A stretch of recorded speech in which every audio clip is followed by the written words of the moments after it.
ময়ূক রঞ্জনই দায়ী, কারণ সেই বাংলাদেশ এবং ভারতের মধ্যে একটা যুদ্ধের ধামাকা দিয়েছিল। মনে হচ্ছিল যেন বাংলাদেশ এবং ভারতের মধ্যে একটা যুদ্ধ চলছিল। বাংলা হবে আফগান, আমরা হব তালেবান। কখনো লাফাচ্ছেন, কখনো দৌড়াচ্ছেন, দিচ্ছেন নানা বিভ্রান্তিকর তথ্য। বাংলাদেশ থাকবে না বাংলাদেশ, এই বুঝি বাংলাদেশ থেকে হারিয়ে গেল চট্টগ্রাম।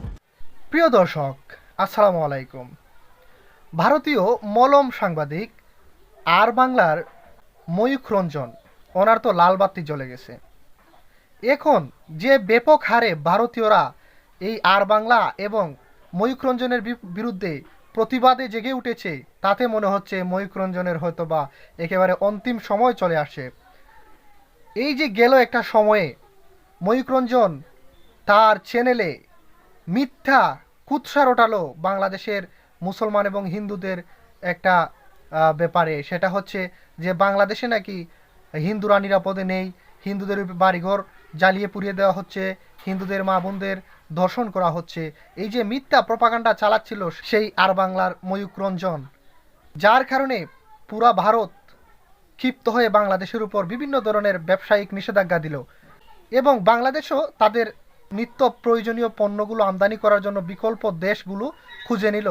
কিন্তু বাংলাদেশের তো আর এরকম কোনো সমস্যা হলো না। বাংলাদেশ পাকিস্তান এবং চীন থেকে তাদের সেই কাঁচামালগুলো কিনে নিয়ে আসতে পারতেছে।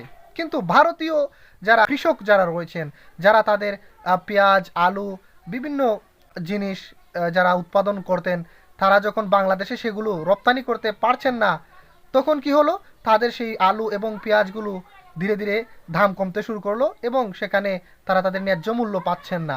ইভেন তারা যে যে ন্যূনতম তাদের যে একটা কৃষির যে খরচ হয়েছিল সেটুকু তারা তুলতে পারেননি। ভারতের প্রতি বাংলাদেশের মানুষের যেরকম একটা ভালোবাসা ছিল এবং ভারতীয়রা যেভাবে বাংলাদেশের প্রতি একটা ভালোবাসা ছিল, কিন্তু সেই ভালোবাসার মূলে একেবারে আগুন ঢেলে দিল সেই আর বাংলা এবং ভারতীয় কিছু দালাল টিভি চ্যানেল, যারা সব সময় বাংলাদেশ এবং ভারতের মধ্যে দাঙ্গা হাঙ্গামা লাগিয়ে দেওয়ার জন্য তারা উঠে পড়ে লেগেছিল, বিশেষ করে মুসলমান এবং হিন্দুদের মধ্যে।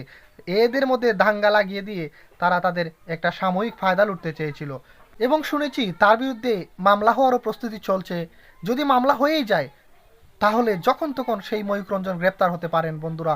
এবং যদি সেই প্রত্যন্ত অঞ্চলের ভারতীয় উত্তরবঙ্গ এবং পশ্চিমবঙ্গের কৃষকদের জনসম্মুখে এই ময়ূখ রঞ্জন পড়ে যায়, তাহলে তো ময়ূখ রঞ্জনকে আর এই সাধারণ কৃষকরা আস্ত রাখবে না। কারণ এই ময়ূখ রঞ্জনের কারণেই কলকাতায় এই যে হোটেল ব্যবসার মধ্যে লালবাতি জ্বলে গেছে এবং এই যে তাদের যে কাঁচামাল, কৃষক পর্যায়ে যাদের কাঁচামাল ছিল আলু এবং পেঁয়াজ যারা চাষ করতো, তাদেরও লালবাতি জ্বলে গেছে। সুতরাং তারা ময়ূখ রঞ্জনকে পেলে কি তারা তাকে আস্ত রাখবে?